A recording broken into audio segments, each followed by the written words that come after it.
বৌদি আর খেতে পারছি না, পেট ভরে গেছে, এবার আমাকে বেরোতে দাও, দেরি হয়ে যাচ্ছে। ঠিক আছে দাঁড়াও, এটা খাও। এখানে দাঁড়াও, আমি এক্ষুনি আসছি। ইন্দ্র, এই নাও, আজকে লাঞ্চে তোমার পছন্দের ফ্রাইড রাইস আর চিলি চিকেন বানিয়েছি, খেয়ে জানাবে কিন্তু কেমন হয়েছে। থ্যাংক ইউ সো মাচ বৌদি, ইউ আর গ্রেট। স্নেহা, বৌদিকে দেখে কিছু শেখো, দেখেছো আমার কিরকম খেয়াল রাখে। ঠিক আছে বাবা, অনেক প্রশংসা হয়েছে, এবার যাও, তা না হলে কিন্তু সত্যিই দেরি হয়ে যাবে।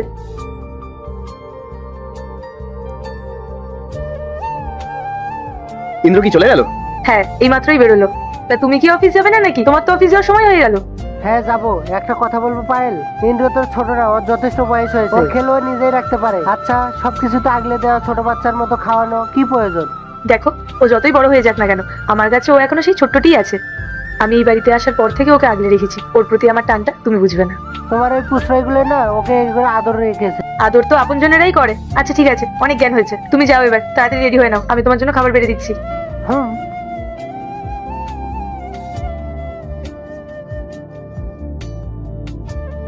কি হলো স্নেহা, এখনো ড্রেস চেঞ্জ করলে না?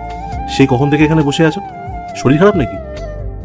না, শরীর ঠিক আছে, করবো চেঞ্জ। আচ্ছা ইন্দ্র, তোমাকে একটা কথা জিজ্ঞেস করবো, রাগ করবে না তো? না, হঠাৎ রাগের কি হলো, বলো না কি হয়েছে। না মানে, আমার মনে হয় জানো তো, তোমার বৌদি না তোমাকে নিয়ে একটু বেশি আদিক্ষেতা দেখায়, মানে একটু বেশি ভালোবাসা যত্ন। তোমার কি মনে হয় না জিনিসটা একটু মাঝে মাঝে বাড়াবাড়ি হয়ে যায়? কি বলছো স্নেহা, তুমি তো জানোই মা বাবা যখন আমায় ছেড়ে চলে গেলেন তখন আমি কতটা ছোট।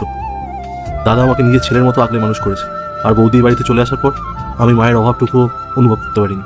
হ্যাঁ জানি, কিন্তু শোনো স্নেহা, বৌদি যা করেন আমাকে ভালোবাসে বলেই করেন, এটাকে আতিক্ষেতা অন্তত বলবো না। ওনার মনটা অনেক বড়, তাই সবাইকে সমানভাবে স্নেহ করতে পারে।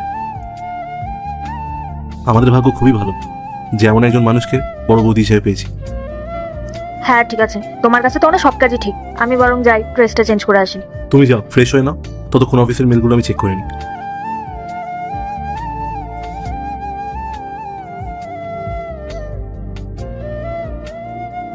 বৌদি, আরে স্নেহা, ভালোই হয়েছে তুমি এসেছো। শোনো না, ফ্রিজের থেকে একটু গাজর আর মটরশুঁটিটা বের করে আনো তো।